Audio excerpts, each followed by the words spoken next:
Rester en forme fait partie intégrante de la croissance des enfants. Mais en plus, les parents attachent de l'importance à la sécurité de leurs enfants, surtout lorsqu'il s'agit d'intimidation à l'école. Sophia Lee est en première année. Elle pratique le taekwondo depuis quelques mois. Sa mère dit que Sophia doit apprendre à surmonter sa peur. C'est simple, si elle a la capacité de se défendre, alors personne n'osera lui faire du mal. Sophia n'est pas seule dans cette situation. Son entraîneur dit qu'il est assez courant que les parents amènent leurs enfants ici parce qu'ils ne veulent pas qu'ils soient victimes de brimades à l'école. Lee dit qu'elle fait confiance au personnel de l'école lorsqu'il s'agit de protéger les élèves, mais elle reste inquiète puisque les jeunes agresseurs ne subissent jamais de sévères punitions. Je ne suis pas sûre que nos lois puissent effectivement dissuader les brimades à l'école. Certains cas sont si mineurs que les gens les rejettent complètement. C'est ainsi que les écoles primaires sensibilisent généralement les élèves à la sécurité. À l'ère numérique, les enseignants utilisent la vidéo ou d'autres outils multimédia pour sensibiliser les jeunes.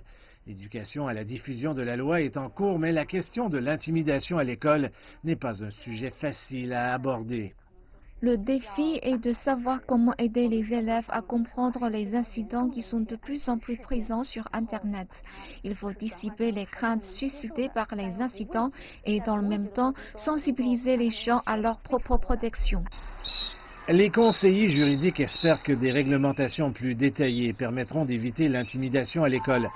Selon l'Assemblée nationale populaire, une révision à grande échelle de la loi sur la protection des mineurs est en cours et pourrait être dévoilée lors de la session bimensuelle du comité permanent de l'APN en octobre. Les experts affirment que l'intimidation à l'école sera mentionnée dans le projet de loi.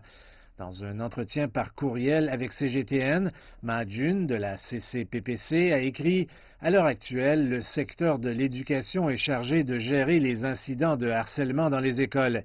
Les cas ne sont pas traités au niveau judiciaire. C'est pourquoi il est difficile d'attirer l'attention de la société. » Les ressources éducatives sont limitées dans la province densément peuplée du Henan. Les élèves doivent faire face à de nombreuses pressions pour survivre dans un environnement concurrentiel.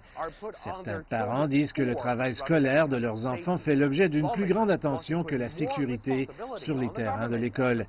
Les députés veulent responsabiliser davantage le gouvernement et la société au niveau législatif en révisant la loi sur la protection des mineurs.